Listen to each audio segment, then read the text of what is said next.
Sayang naman, ang Becky, nina Kim, Bella at Angelica. Game over na nga ba? I'm overheated,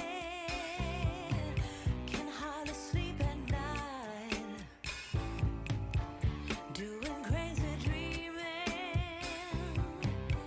You're the reason why, hiding by the baby. Bihira ang masasabing solid na samahan sa showbiz na nauuwi sa tunay na pagkakaibigan. Kadalasan ang iba ay nauuwi sa pagkalansag, lalo na kung nagkakaroon ng sigalot o nag-iiba na ang prioridad ng mga miyembro. Para sa showbiz, may tuturing na ideal noon ng friendship ng ang Becky ni Angelica Panganiban, Bella Padilla at Kim Chiu. Sa unang tingin, sila yung friends for all season na for good and bad times dahil hindi sila nawawala sa mga importanteng ganap nila sa bawat isa. Siyempre, bukod sa prayer, warriors ng bawat isa, super tanggol din sila sa sister nila kapag may isyong kinakaharap ang isa sa kanila. Sa ngayon, napapansin ng kibitzers na namumurong mabuwag umano na ang nasabing samahan.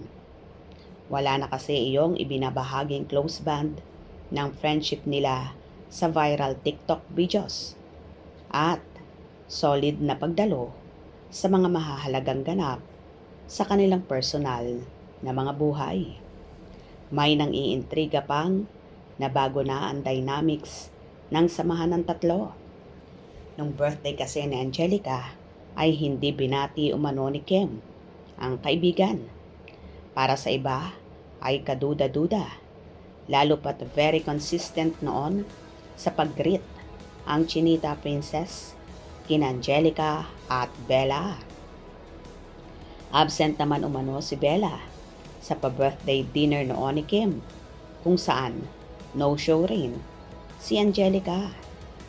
Sa kaso naman ni Angelica, dead ma rin umano siya sa birthday ni Bella na napansin na mga katkatera na tila sinasadya.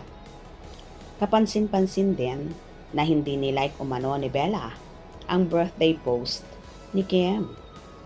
Hindi rin nakaligtas sa mga nang-uurot ang kawalan ni Angelica sa nakarang annual Chinese New Year celebration umano ni Kim. Bagamat nandon si Bella. Dahil sa development na ito, nai-issue tuloy na may gap sa pagitan ng tatlo. Kung may bahid man ang katotohanan ito, pwera lamang ito ng linya na kanta ni Barbara Streisand na Some Good Things Never Last. Anyway, bukas naman ang pitak na ito sa ang Becky sa ikalilinaw ng issue. Sayang naman kung may gap nga ang Becky. Sana maayos pa rin silang tatlo.